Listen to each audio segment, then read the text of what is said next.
They had a COVID lockdown, so they stopped all the workshops opening, they stopped everyone going to work, they stopped everyone associating. It was a 24-hour lockup. I suffered from mental health, chronic depression and anxiety already before going into prison. Going into prison obviously accelerated that, so that started playing on my depression, made my mental health go worse, so I cut myself. Somebody come and spoke to me and they said, look, you know, if you're feeling suicidal, come and speak to us. So then a few weeks later, when I was feeling suicidal, tried to speak to them. They said, give us a little bit, we'll be back to come and speak to you. We've got to deal with something else in a minute. 2-3 hours later, they still never come back. Pressed a buzzer, they said, we're still not done with this other situation. By which point I'd give up, asking for help and try to hang myself. I'd rather have left that prison in a box at the time rather than be sat in them 4 walls still. My name's Mark Johnson. I founded User Voice in 2008, and it was about ex-offenders' energy coming back into the system to offer its insight. And we've been delivering that in prison and probation for the last 15 years. We've employed 400 people from the system who are now working within the system. But this piece of work is the best that I've ever been involved in. And the reason why is because it probably illuminates the most darkest area in the darkest time in British prisons. And the prison system moved to special measures. And those special measures you will hear about within the film. Of a skeleton crew of staff that are literally struggling to even open and close doors, never mind run health centres, visits, anything that involves humanity for people, for human beings. I'm Shad Moreno. I'm what's called a criminologist. I'm actually a prisons researcher. I've been doing this kind of research now for about 25 years. I think I've always prided myself on giving voice to the people inside prison. We were able to do a survey in the middle of a pandemic, the likes of which, you know, I certainly hadn't been seen in my lifetime, where we got 1,400 survey responses or thereabout. These were prisoners surveying fellow prisoners, and in a time when nobody was getting inside prisons, nobody was getting in to do research of this type. So we were the only study inside the prisons, and they did an incredible job. It was a huge undertaking, but largely to the credit of the team at User Voice, and obviously to our volunteer peer researchers, it's been a huge success as a study.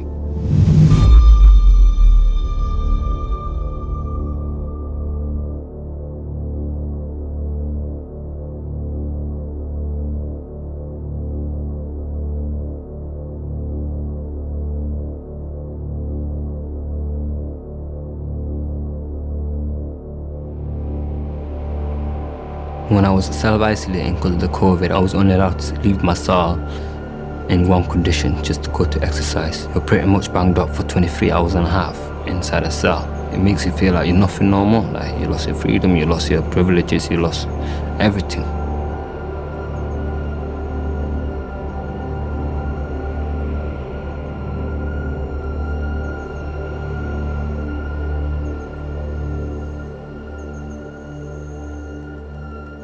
I was in a cell with a gentleman through COVID who was self-harming. He was swallowing razor blades and he was breaking bits of pens, breaking plastic bits in half and swallowing the plastic.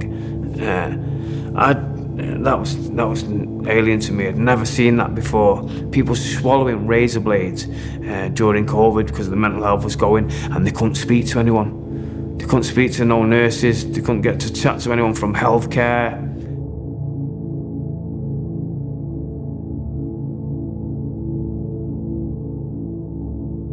For the 1 hour that they used to let you out, if you were lucky, sometimes that were cut down to half an hour. You were expected to have your shower, have exercise, and make phone calls to family on the phones on the wing, all in that short space of time.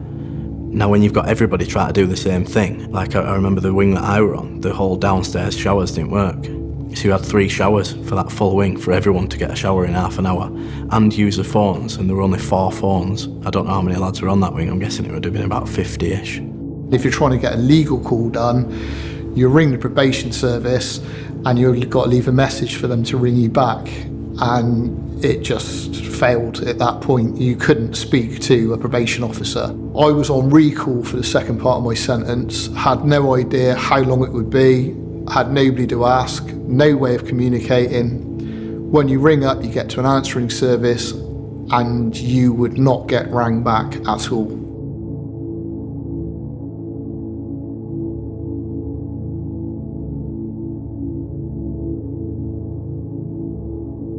If you had COVID, you'd be locked up for 14 days. You do a COVID test, if it comes back positive, you have to be locked up another 5 days. If you get 4 tests in a row positive, you're getting locked up 5 days each time. Not allowed to get medication, not allowed to socialise, not allowed to go outside. The one lad, he was in this cell for 6 days before they let him out and go for a shower. We became increasingly concerned about how people were faring, given that they were locked up.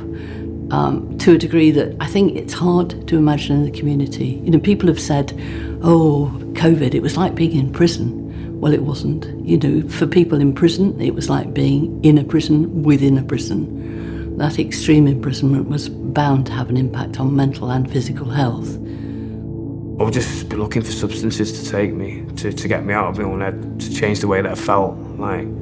Because it's a lonely place in, I think the 12-foot by 8-foot cells with a toilet in the same room, 23 and a half hours a day in with another guy. The bed's as long as the table and the toilet's at the end of the bed. Like, this is the environment you're living in. It's super stressful. All the vulnerable people that were smoking certain stuff, during COVID, they couldn't get what they wanted to get.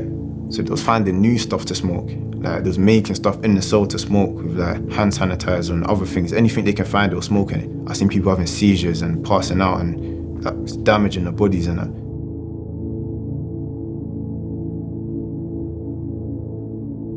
But during lockdown, I don't know what happened to the public money, to be fair. And the fact that there was nothing for people to do apart from just sit there watching TV. I went in for driving. No one ever come up to me and said, why did you do these things?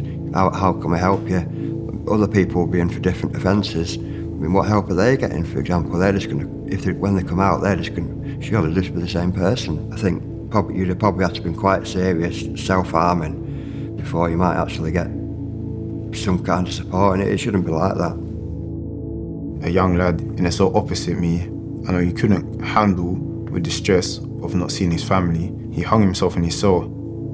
If they just relaxed the rules a bit, or stop being so lazy and blaming everything on COVID, everything that could have been avoided with something simple as taking him to the office and letting him use the phone. I don't have visits. My family back home, they tried to do video link. It wasn't possible for them. That period was so hard for me. And I'm a human being. People on outside may think, yes, you're in prison, at least you're being punished. But being punished, what of family? They shouldn't be punished with me. It should be only me.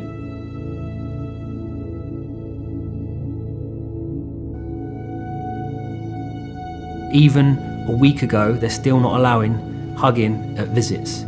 You're both having a COVID test, you're sitting 3 meters apart, masks on, yet not allowed to hug or anything. I know some family visits, some of the kids just could, unbearable. I saw the kids crying because they wanted to hug their dad and they couldn't because they weren't allowed. And how do you explain that to a little kid? I had a daughter born whilst in custody on my last sentence, and she would come in to see me every week, and then that were ripped away. And I remember one day they said, right, you can have visits back. And I actually managed to get on the first lot of visits and book it. And then the night before, they just said, no, it can't go ahead. I think that were one of the worst times for me anyway. If I have a problem on a wing or there's a problem in my brain and I need help speaking to someone about it, there's no one there for you to speak to. So usually, before COVID, there'll be listeners, people with green shirts that walk around the wing, and if you need help, you can speak to them, innit? But after COVID hit, there was none of that. There's no one you can call or chat to.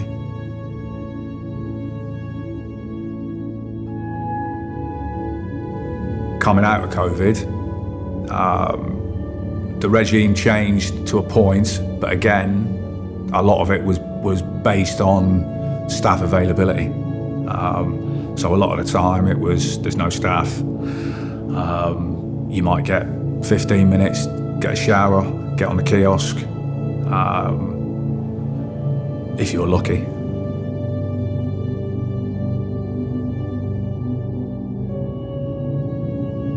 Early on, there were proposals made by the Lord Chancellor to introduce an early release programme that promised to remove some of the most vulnerable people and also to allow people out earlier than the end of their sentence. That was thought to be able to release literally thousands of people. As it turned out, it was a handful, a few hundred. They collided with the politics. They collided with a fear of how public would receive the idea, and that's problematic if you should be focused on your obligation to protect lives. They had other choices. They could have chosen to do different things, and all through this whole period there was this kind of sense, well, we can't do anything about it. COVID is this thing which we can't control. People are in prison for good reason, etc., etc. And they chose a particular course of action, but they did actively choose that. They could have chosen to do something else. They could have chosen to be much more imaginative, much more creative, saved an awful lot of grief, frankly, and probably they would have saved some lives as well. It's so convenient for the system to lock people up behind the door. But when you're looking at the regulated function of prison, of safety, whose safety? For how long? Is that public safety? Is that victim safety? Is it staff safety? How can we call neglecting somebody for 2 years and then just opening the door and throwing them out of prison, how can we call that safe? And hearing people say how frightened they've been, how ill they've been, how terrible it's been, it does raise questions about the decisions that were taken. It appeared to save lives, and that may well be the case, but it will have had an impact that will be lasting on many people. And now we're seeing the Use of Voice very wide-scale research programme. Prisons are good at lockdowns. This is something that the prison was invented for, to isolate people and confine people, and so prisons became more of the same. They kind of regressed to their most basic, and in prisons, that most basic is solitary confinement. People are in prison for punishment, and they're not going to change. You lock them up and treat them like an animal, they're always going to be the same. The only reason I changed was because somebody came in, showed me a bit of care, showed me a way out, and helped me to find that way out. I wouldn't have changed, sat behind that door, locked up for 23 hours a day, with no interaction, nobody to help, no one to come and speak to me. Throughout this film, you hear stories that counteract the state narrative. And a lot of the people that are in those senior positions and very powerful positions can challenge these stories. But I think above all of it, what it actually presents is that we need to talk about criminal justice. If we lock a dog up in a cage for 10 years, nobody would ever expect that dog to be friendly when you open the cage. The neglect, just the sheer neglect, but yet we do this to people. We do it. We've done it before 2020 and COVID, but over the last 2 years, we've done it at an industrial scale. I find it so tragic, really, that and outrageous, because the public are ultimately paying for a service that doesn't work and hasn't never worked. But we can prove a point in time now for the last 2 years that rehabilitation has not taken place with 83,000 people.